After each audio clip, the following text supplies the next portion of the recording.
Hey guys, how y'all doing? I'm gonna give you guys a recap on a new episode of Rakudai Kishi no Cavalry, or you can call it Chivalry of a Failed Knight, which is on episode 9. This episode was pretty cool. Nothing much really going on, so if anything else, let's just get going. Okay, at the beginning of the episode, we have to it that Ike and Stella are going on to a trip, which is to possibly help out the first year students, possibly, but it didn't look like they were helping out a lot. They meet up with the student council and they end up cleaning up the area or the building, which is really ridiculous. And I'm thinking on my mind, typical housework, you know? You guys get the point in Q. So eventually, after a long time of cleaning around and doing housework, Ike and Stella wants to go see the waterfall. But apparently, it looks like Stella ends up catching a cold, which is to my shock and surprise. No, my shock and surprise about Stella is that she never gotten sick or she got a disease before, which is really ridiculous. Because I go like, eventually there has to be a way that you might catch a disease sooner or later. There's no way you can't stay healthy and not have any problems. And what's the worst time is that someone was spying on them, along with telling them the location later. Well, Ike and Stella ends up going to a mountain lodge or a log cabin or something, and had to take off her clothes and so forth, which I just go like, wow, man, you are one lucky piece of crap. Like, you know that? You guys get what I'm trying to say. But eventually, when Stella asked Ike, do you want to do it with me? Which means like, But Ike says, no, I can't, because, I'll just leave a bad impression. I want to tell everyone properly that, I actually like you, that kind of thing. And therefore, that's understandable.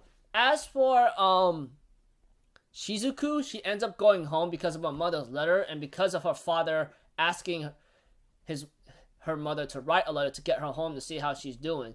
And when Shizuku asked her father, hey, what about Ike? Do you even care about him at all? He said, that's not what I mean. And therefore, she goes like, yeah, you are one liar. You know that?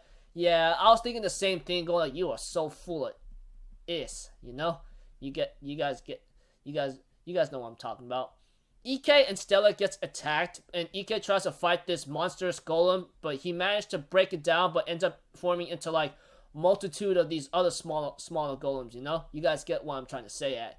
Eventually, when the episode kept on going, we have to it that's let me see here, that they are having a hard time. Ike's at a corner right now, but the student council arrived just in time, and they tried to get rid of the problem. But we have to it that the student council president, which is Todo, ends up showing up and destroys the golem like no tomorrow, and sends in a lightning strike towards the user, and that really sucks for the user anyway. And we have to it that the student council president reveals herself, and she is considered to be the strongest warrior or student in the school that Ike and Stella's at currently.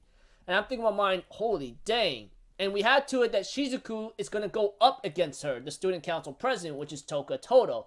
I'm thinking in my mind, oh my gosh, this is going to be really tensed up. I don't know what's going to happen, but depending what can happen, Shizuku can lose, because she actually made it to the top 4 in the battle festival, if anything. So I'm just going to leave it here, people. I hope you guys enjoyed the episode as much as I did, and the revelation of the strongest student, not only that, making a top 4 in the battle festival. So I'm just going to leave it at that, people. I'll see you guys later. I'm Alpha Zero. Have a good day, and I'll see you guys next time. Peace out. Bye-bye.